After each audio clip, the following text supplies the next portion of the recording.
नमस्कार, मैं डॉक्टर वर्तिका जैन और आज इस वीडियो में हम कैजेनस कैजान के बारे में पढ़ेंगे, जो कि एक महत्वपूर्ण पल्स क्रॉप है। It is part of unit 4th of second paper of botany of BSc second year. तो यूनिट 4th के अंदर हमें इकोनॉमिकली इम्पॉर्टेंट कुछ प्लांट्स के बारे में पढ़ना है, जिसमें से सीरियल्स जो है अनाज हैं, इसमें से गेहूं और मक्का के बारे में हम प्रीवियस वीडियोस में पढ़ चुके हैं, और पल्सेस के बारे में हम सबसे पहले ग्लाइसिन मैक्स के बारे में पढ़ चुके हैं। ग्लाइसिन मैक्स अर्थात सोयाबीन। और आज इस वीडियो में हम स्टार्ट करेंगे about Cajanus cajan. Cajanus cajan it is member of family Fabaceae. तो जैसा कि आप जानते ही हैं, आपने हमारे जो पल्सेस का इंट्रोडक्टरी वीडियो था उसमें पढ़ा था कि जितनी भी पल्स क्रॉप्स हैं, जितनी भी दालें हैं, वे दालें फैबेसी फैमिली के पौधे होते हैं। फैबेसी जिसे अभी लेग्यूमिनसी भी कहा गया है नए नामकरण के अकॉर्डिंग। तो कैजेनस कैजान, जिसे हिंदी में आप तुअर की दाल, अरहर की दाल के नाम से जानते हैं, और इंग्लिश में इसे पिजन पी या कॉन्गो पी भी कहा जाता है। और इसका जो भाग हम यूज़ में लेते हैं वो इसके स्प्लिट सीड्स हैं। आपको याद होगा कि जब हमने ग्लाइसिन मैक्स पढ़ा था, सोयाबीन पढ़ा था, तो हमने लिखा था कि उसका हम सीड यूज़ में लेते हैं, और यहाँ हम देख रहे हैं इसके स्प्लिट सीड्स को हम यूज़ में ले रहे हैं। अर्थात दाल को हम, जो बीज है, सीड्स जो हैं, उसको दो टुकड़ों में हमने दल दिया, उसको दल करके दो अलग अलग टुकड़ों में बांट दिया, और वो जो टुकड़े हैं उसको हम एज ए दाल काम में ले रहे हैं। तो जो भाग हम यूज़ में ले रहे हैं, इसलिए उसको नाम दे दिया स्प्लिट सीड्स, जो बटे हुए बीज हैं वो। तो कैजेनस कैजान अर्थात तुअर की दाल या अरहर की दाल, member of family Fabaceae. This plant is probably native to Africa. और ये बताया जाता है कि इजिप्ट में 2200 BC से पहले भी इस पौधे की खेती की जाती थी, और वर्तमान में तो विश्व के जितने ट्रॉपिकल कंट्रीज़ हैं उन सभी के अंदर इसकी खेती होती है। Specially Africa, America, Australia, India और वेस्ट इंडीज़ के अंदर तुअर की दाल की खेती की जाती है। भारत में जो कुछ मुख्य राज्य हैं जहाँ इसकी खेती होती है, वे हैं उत्तर प्रदेश, आंध्र प्रदेश, तमिलनाडु, महाराष्ट्र, बिहार और Madhya Pradesh. Now about botanical characteristics of this plant. इसके वेजिटेटिव कैरेक्टर्स क्या हैं? यह पौधा एक श्रब है, झाड़ीनुमा पौधा है, प्रोफ्यूजली ब्रांच्ड है, कई इसमें शाखाएं होती हैं, और एनुअल या पेरिनियल होता है। 0.6 to 3 मीटर इसकी हाइट होती है।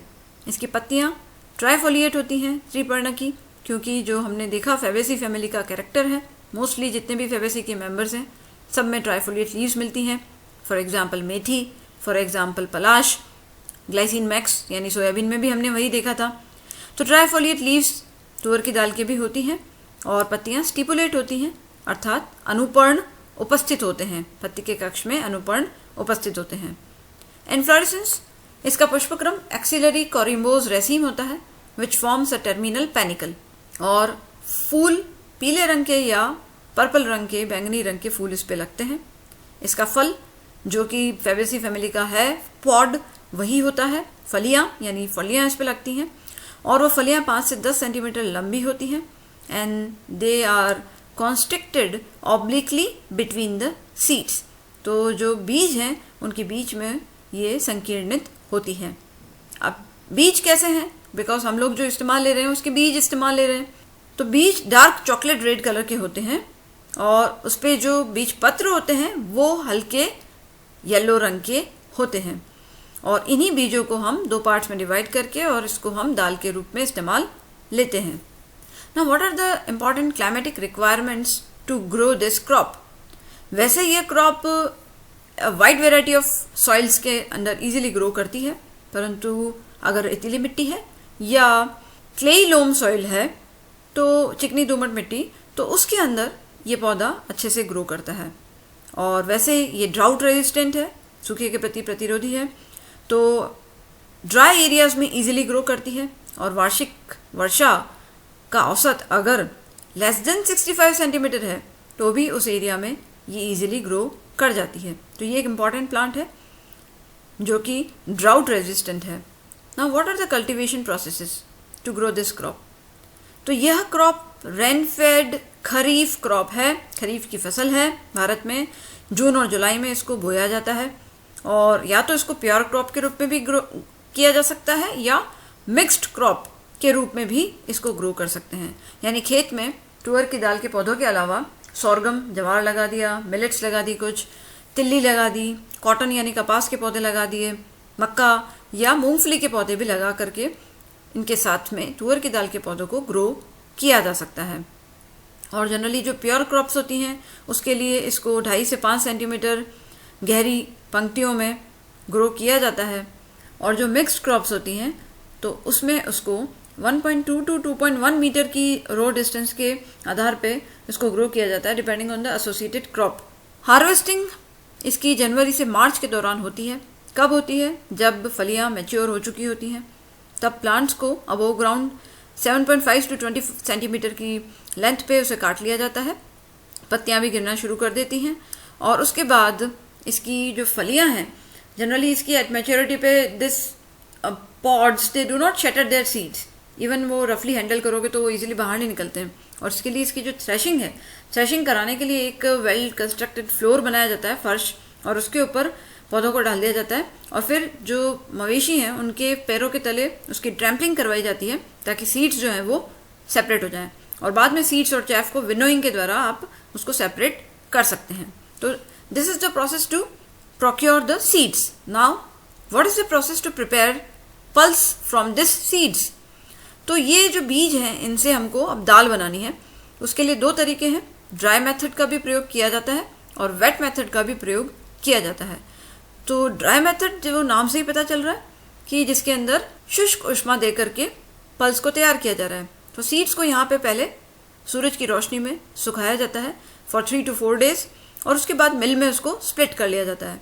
अब उसमें कुछ टुकड़े ऐसे भी होंगे, ऐसे बीजों के जो कि स्प्लिट नहीं हुआ, जिनके टुकड़े नहीं हुए होंगे, ऐसे अनस्प्लिट सीड्स जो हैं उनको रिमूव कर लिया जाता है। और ये जो फ्रैक्शनल मिलिंग है वो रिपीट की जाती है 3 से 4 बार, जब तक कि सारे सीड्स जो हैं वो 2 टुकड़ों में टूट नहीं जाते। और अनस्प्लिट सीड्स जो हैं उनको रिमूव करने के बाद उनको ऑयल से ट्रीट करके फिर अगेन सन ड्राई किया जाता है और मिलिंग की जाती है। तो ये इस तरीके से ड्राई मेथड से आपने दाल को बनाया। परंतु इसमें टोटल यील्ड अगर हम देखें तो अगर हम 45 किलो सीड्स को ले रहे हैं तो 45 किलो सीड से हमें खाली 30 किलो दाल प्राप्त होती है। नाउ अगर हम वेट मेथड का प्रयोग करें तो वेट मेथड में क्या हो रहा है कि बीज को पहले पानी के अंदर भिगोया जाता है, डुबो के रखा जाता है उसको 6 से 10 घंटे तक। तो यहाँ वेट मेथड हो गया जहाँ पे पानी का इस्तेमाल हो रहा है। तो 6 से 10 घंटे तक बीज को पानी में भिगोया, देन उसके बाद उसको सूरज की रोशनी में ड्राई किया 2 से 3 दिन तक, और उसके बाद उसमें सीव्ड रेड अर्थ जो है वो भी इसके अंदर मिला दी जाती है। और जब पूरा सूख जाए तब उसके बाद इस रेड अर्थ को तो रिमूव कर दिया जाता है बाय विनोइंग, और सीड्स को उसके बाद में स्प्लिट किया जाता है हैंड मिल के अंदर, उसके अंदर उसको स्प्लिट करके और दाल बना ली जाती है। और इस मेथड की खासियत ये है कि इसके अंदर जो टोटल यील्ड है, जो उत्पादकता है, वो ये है कि अगर 45 किलो सीड लिए हैं तो हमें 36 किलो दाल मिलती है, जो कि हम ड्राई मेथड के मुकाबले ज़्यादा है। इसलिए वेट मेथड का प्रयोग करना ज़्यादा यूजफुल माना जाता है। Now what are the improved varieties of this Cajanus cajan? तो कई सारी इसके कल्टीवर्स वेराइटीज डेवलप की गई हैं जो कि डिफर करती हैं उनकी हाइट में, उनके मैच्योरिटी टाइम में, और फलियों की शेप में, फलियों के कलर, साइज, शेप में, शेप ऑफ द सीड, फूल के कलर में, ग्रोथ में, इन सब पैटर्न्स में ये वेराइटीज डिफर करती हैं। पर जो कुछ इम्प्रूव्ड वेराइटीज यहाँ लिखी हैं जैसे RG72, RG434, RG476, PDM1, Gwalior 3, Bijapur 49, hybrid cross 86, T17, T105, T84, K132, और इसके अलावा भी शरद, कई सारी वेराइटीज हैं जो कि भारत में ग्रो की जाती हैं। What are the chemical constituents of this Cajanus cajan? तो कार्बोहाइड्रेट्स में ये रिच है, 57.2% इसके अंदर कार्बोहाइड्रेट्स मिलते हैं, परंतु प्रोटीन्स में भी ये काफ़ी रिच है। लगभग on an average 22.3% protein content Cajanus cajan में मिलता है। और जो मुख्यतः 2 प्रोटीन इसमें मिलते हैं उनके नाम है कैजेनिन एंड कॉनकैजेनिन। ये 2 मुख्य प्रोटीन इसमें मिलते हैं। जैसे हमने देखा था गेहूं में जो मिलने वाले 2 मुख्य प्रोटीन थे ग्लूटीन एंड ग्लियाडिन, इसी तरीके से इसके 2 प्रोटीन आप याद रखिए, कैजेनिन एंड कॉनकैजेनिन। और फैट बहुत कम मात्रा में मिल रहा है, 1.7%, जो कि आप जानते ही हैं दालों में फैट बहुत कम होता है। मिनरल्स मिलते हैं 3.6% की मात्रा में। इसके आप यूजेस के बारे में पढ़ें कि इसके यूजेस क्या हैं। तो ये मुख्यतः हम इसको दाल के रूप में यूज में ले रहे हैं, mostly it is use as a pulse crop. इसके अलावा भी इसके कई यूज हैं। भोजन में आपने दाल के रूप में इस्तेमाल किया, परंतु इसकी जो हरी पत्तियां हैं they are use as a excellent fodder and green manure. हरित खाद के रूप में भी इसका प्रयोग किया जाता है और चारे के रूप में पशुओं को खिलाया जाता है। जब खेत से इसको काट लिया जाता है तो जो सूखे हुए स्टॉक इसके बच जाते हैं तने के, उसको बास्केट बनाने में, टोकरी बनाने में यूज किया जाता है और ईंधन के रूप में, जलाने के रूप भी इसको इस्तेमाल किया जाता है। And not only all these things but medicinally भी ये प्लांट यूज में लिया जाता है। जैसे कि मेडागास्कर के अंदर इसकी पत्तियां जो हैं they are use for rearing silk worm. तो सिल्क वर्म को पालन करने के लिए इसकी पत्तियों का प्रयोग किया जाता है। और इसकी जो यंग लीव्स होती हैं वो सोर्स को अप्लाई की जाती है, जबकि इसकी पत्तियों का जूस उसमें नमक अगर मिला के दिया जाए तो वो जॉन्डिस के रोग के लिए, पीलिया के लिए यूजफुल बताया गया है। इवन इसका जो लीफ डिकॉक्शन है वो जेनाइटल इरिटेशंस या स्किन इरिटेशंस के अंदर यूजफुल बताया गया है। और जो इसके फ्लोरल डिकॉक्शंस है वो ब्रोंकाइटिस, कफ, निमोनिया, इन सब के अंदर भी यूजफुल बताए गए हैं। और ये बताया जाता है कि इसकी जो कच्चे फल हैं या जो फलियां होंगी और पत्तियां जो हैं उसका पेस्ट बना के जो मेमोरी ग्लैंड्स हैं उस पर लगाया जाता है टू चेक एक्सेस लैक्टेशन। और इसके अलावा इसके जो पौधे हैं, तुअर की दाल के पौधे विंड बैरियर का काम करते हैं, हवा के प्रति प्रतिरोधक यानी हवा को रोकने का काम करते हैं। अर्थात बेसिकली वो मिट्टी के अपरदन को, मृदा अपरदन को रोकने के लिए बड़े यूजफुल होते हैं। They are effective against soil erosion. So pigeon pea या कॉन्गो पी, जिसे आप कैजेनस कैजान के नाम से जानते हैं, फैबेसी फैमिली का पौधा है और एक इम्पॉर्टेंट पल्स क्रॉप है जो कि इस्तेमाल ली जाती है।